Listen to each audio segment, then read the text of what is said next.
10 बातें जो कृष्ण के जीवन को बनाती है महानतम। जीवन प्रबंधन के लिए सबसे श्रेष्ठ सूत्र। जन्म से लेकर देहत्याग तक भगवान कृष्ण के जीवन की लगभग हर घटना में कोई सूत्र है। युद्ध भूमि पर दिया गया गीता का उपदेश संसार का श्रेष्ठतम ज्ञान माना जाता है। जगत गुरु गिरधारी कहें या रणछोड़, भगवान कृष्ण के जितने नाम हैं उतनी कहानियां। जीवन जीने के तरीके को अगर किसी ने परिभाषित किया है तो वो कृष्ण हैं। कर्म से होकर परमात्मा तक जाने वाले मार्ग को उन्हीं ने बताया है। संसार से वैराग्य को सिरे से नकारा। कर्म का कोई विकल्प नहीं, ये सिद्ध किया। कृष्ण कहते हैं, मैं हर हाल में आता हूँ। जब पाप और अत्याचार का अंधकार होता है तब भी, जब प्रेम और भक्ति का उजाला होता है तब भी। दोनों ही परिस्थिति में मेरा आना निश्चित है। वैसे तो कृष्ण का संपूर्ण जीवन ही एक प्रबंधन की किताब है, जिसे सैकड़ों हजारों बार कहा सुना जा चुका है। कुरुक्षेत्र में दो सेनाओं के बीच खड़े होकर भारी तनाव के समय कृष्ण ने अर्जुन को जो ज्ञान दिया वो दुनिया का श्रेष्ठतम ज्ञान है। गीता का जन्म युद्ध के मैदान में दो सेनाओं के बीच हुआ। जीवन की श्रेष्ठतम बातें भारी तनाव और दबाव में ही होती हैं। अगर आप दिमाग को शांत और मन को स्थिर रखने की कोशिश करें तो सबसे बुरी परिस्थितियों में भी आप अपने लिए कुछ बहुत बेहतरीन निकाल पाएंगे। ये कृष्ण सिखाते हैं। गीता पढ़ने से पहले अगर इसी बात को समझ लिया जाए तो गीता पढ़ना सफल हुआ। कृष्ण का जीवन ऐसी ही बातों से भरा पड़ा है, जरूरत है नजरिए की।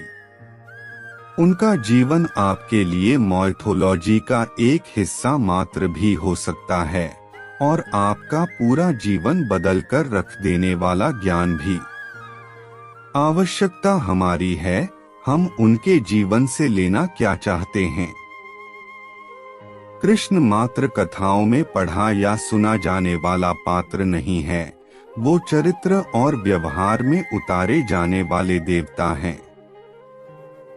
कृष्ण से सीखें कैसे जीवन को श्रेष्ठ बनाया जाए। 10 बातें हैं जो अगर व्यवहार में उतार ली तो सफलता निश्चित मिलेगी। एक शुरू से अंत तक जीवन संघर्ष ही है। कारागृह में जन्मे कृष्ण, पैदा होते ही रात में यमुना पार कर गोकुल ले जाया गया। तीसरे दिन पुतना मारने आ गई। यहाँ से शुरू हुआ संघर्ष देह त्यागने से पहले द्वारिका डुबोने तक रहा। कृष्ण का जीवन कहता है, आप कोई भी हो, संसार में आए हैं तो संघर्ष हमेशा रहेगा। मानव जीवन में आकर परमात्मा भी सांसारिक चुनौतियों से बच नहीं सकता। कृष्ण ने कभी किसी बात की शिकायत नहीं की। हर परिस्थिति को जिया और जीता। कृष्ण कहते हैं, परिस्थितियों से भागो मत, उसके सामने डटकर खड़े हो जाओ। क्योंकि कर्म करना ही मानव जीवन का पहला कर्तव्य है। हम कर्मों से ही परेशानियों से जीत सकते हैं। 2 स्वस्थ शरीर से ही विजय है। कृष्ण का बचपन माखन मिश्री खाते हुए गुजरा। आज भी भोग लगाते हैं हम, लेकिन ये संकेत कुछ और है। आहार अच्छा हो, शुद्ध हो, बल देने वाला हो। बचपन में शरीर को अच्छा आहार मिलेगा तो ही इंसान युवा होकर वीर बनेगा। शरीर को स्वस्थ रखना है तो बचपन से ध्यान देने की जरूरत है। ये पेरेंटिंग के दौर से गुजर रहे युवाओं के लिए बड़ा मैसेज है। अपने बच्चों को ऐसा खाना दें जो उनको बल दे, सिर्फ स्वाद के लिए ही ना खिलाएं। तभी वे बड़े होकर स्वयं को और समाज को सही दिशा में ले जा पाएंगे। 3 पढ़ाई किताबी ना हो, रचनात्मक हो। कृष्ण ने अपनी शिक्षा मध्य प्रदेश के उज्जैन में सांदीपनी ऋषि के आश्रम में रहकर पूरी की थी। कहा जाता है 64 दिन में उन्होंने 64 कलाओं का ज्ञान हासिल कर लिया था। वैदिक ज्ञान के अलावा उन्होंने कलाएं सीखीं। शिक्षा ऐसी ही होनी चाहिए जो हमारे व्यक्तित्व का रचनात्मक विकास करे। संगीत, नृत्य, युद्ध सहित 64 कलाओं कृष्ण के व्यक्तित्व का हिस्सा हैं। बच्चों में कोरा ज्ञान ना भरें, उनकी रचनात्मकता को नए आयाम मिलें, ऐसी शिक्षा व्यवस्था हो। 4 रिश्तों से ही जीवन है, बिना रिश्तों के कुछ नहीं। कृष्ण ने जीवन भर कभी उन लोगों का साथ नहीं छोड़ा जिनको मन से अपना माना। अर्जुन से वे युवावस्था में मिले, ऐसा महाभारत कहती है, लेकिन अर्जुन से उनका रिश्ता हमेशा मन का रहा। सुदामा हो या उद्धव, कृष्ण ने जिसे अपना मान लिया उसका साथ जीवन भर दिया। रिश्तों के लिए कृष्ण ने कई लड़ाइयां लड़ी और रिश्तों से ही कई लड़ाइयां जीती। उनका सीधा संदेश है, सांसारिक इंसान की सबसे बड़ी धरोहर रिश्ते ही हैं।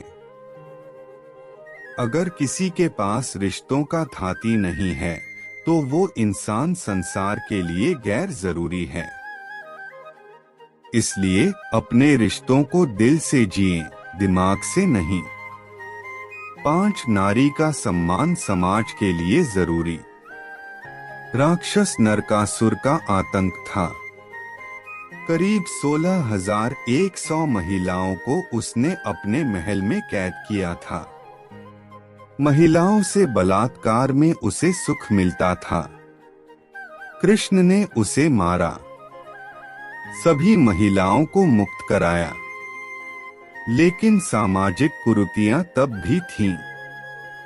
उन महिलाओं को अपनाने वाला कोई नहीं था। खुद उनके घर वालों ने उन्हें दूषित मानकर त्याग दिया। ऐसे में कृष्ण आगे आए। सभी 16,100 महिलाओं को अपनी पत्नी का दर्जा दिया। समाज में उन्हें सम्मान के साथ रहने के लिए स्थान दिलाया।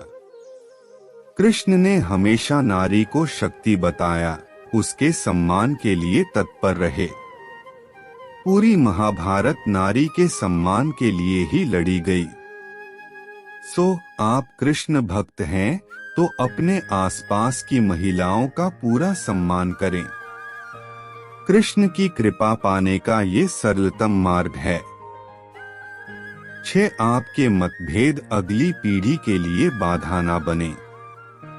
कम ही लोग जानते हैं कि जिस दुर्योधन के खिलाफ कृष्ण ने आजीवन पांडवों का साथ दिया, उसकी मौत का कारण भी कृष्ण की कूटनीति बनी। वो ही दुर्योधन रिश्ते में कृष्ण का समधी भी था। कृष्ण के पुत्र सांब ने दुर्योधन की बेटी लक्ष्मणा का अपहरण करके उससे विवाह किया था, क्योंकि लक्ष्मणा सांब से विवाह करना चाहती थी, लेकिन दुर्योधन खिलाफ था। सांब को कौरवों ने बंदी भी बनाया था। तब कृष्ण ने दुर्योधन को समझाया था कि हमारे मतभेद अपनी जगह हैं, लेकिन हमारे विचार हमारे बच्चों के भविष्य में बाधा नहीं बनने चाहिए। 2 परिवारों के आपसी झगड़े में बच्चों के प्रेम की बलि न चढ़ाई जाए। कृष्ण ने लक्ष्मणा को पूरे सम्मान के साथ अपने यहाँ रखा। दुर्योधन से उनका मतभेद हमेशा रहा, लेकिन उन्होंने उसका प्रभाव कभी लक्ष्मणा और सांब की गृहस्थी पर नहीं पड़ने दिया। साथ शांति का मार्ग ही विकास का रास्ता है। कृष्ण ने महाभारत युद्ध के पहले शांति से समझौता करने के लिए पांडवों और कौरवों के बीच मध्यस्थता की। हालांकि दोनों ही पक्ष युद्ध लड़ने के लिए आतुर थे, लेकिन कृष्ण ने हमेशा चाहा कि कैसे भी युद्ध टल जाए। झगड़ों से कभी समस्याओं का समाधान नहीं होता है। शांति के मार्ग पर चलकर ही हम समाज का रचनात्मक विकास कर सकते हैं। कृष्ण ने समाज की शांति से मन की शांति तक दुनिया को ये समझाया कि कोई भी परेशानी तब तक मिट नहीं सकती जब तक वहाँ शांति ना हो, फिर चाहे वो समाज हो या हमारा खुद का मन। शांति से ही सुख मिल सकता है, साधनों से नहीं। 8 हमेशा दूरगामी परिणाम सोचें। महाभारत में जुए की घटना के बाद पांडवों को वनवास हो गया। कृष्ण ने अर्जुन को समझाया कि ये समय भविष्य के लिए तैयारी करने का है। महादेव शिव, देवराज इंद्र और दुर्गा की तपस्या करने को कहा। कृष्ण जानते थे कि दुर्योधन को कितना भी समझाया जाए, वो पांडवों को कभी उनका राज्य नहीं लौटाएगा। तब शक्ति और सामर्थ्य की जरूरत होगी। कर्ण के कुंडल कवच पांडवों की जीत में आड़े आएंगे, ये भी वे जानते थे। उन्होंने हर चीज पर बहुत दूरगामी सोच रखी। कोई भी फैसला तात्कालिक आवेश में नहीं लिया। हर चीज के लिए आने वाली पीढ़ियों तक का सोचा। यही सोच समाज का निर्माण करती है। 9 हर परिस्थिति में मन शांत और दिमाग स्थिर रहे।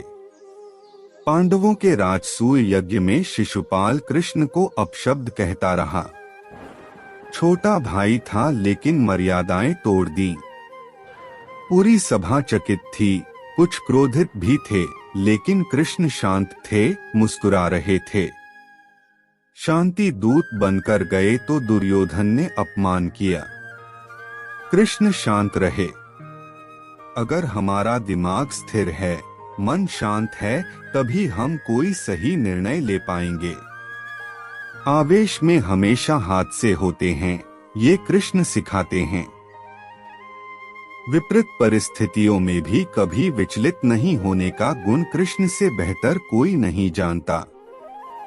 10 लीडर बने, श्रेय लेने की होड़ से बचें।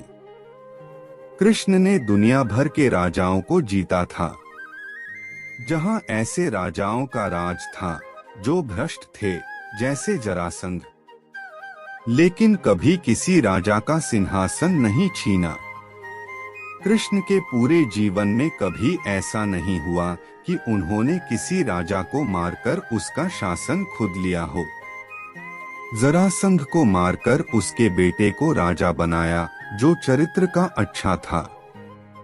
सभी जगह ऐसे लोगों को बैठाया जो धर्म को जानते थे। कभी किंग नहीं बने, हमेशा किंगमेकर की भूमिका में रहे। महाभारत युद्ध में भी खुद हथियार नहीं उठाया। पूरा युद्ध कूटनीति से लड़ा, पांडवों को सलाह देते रहे, लेकिन जीतने का श्रेय भीम और अर्जुन को दिया। प्रभु श्री कृष्णा के ऐसा अनेक कथाएं हैं।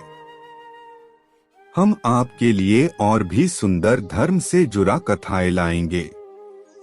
प्लीज हमारे चैनल को सब्सक्राइब करके बेल आइकन को प्रेस करके रखें ताकि हमारे हर वीडियो आप देख सकें। धन्यवाद।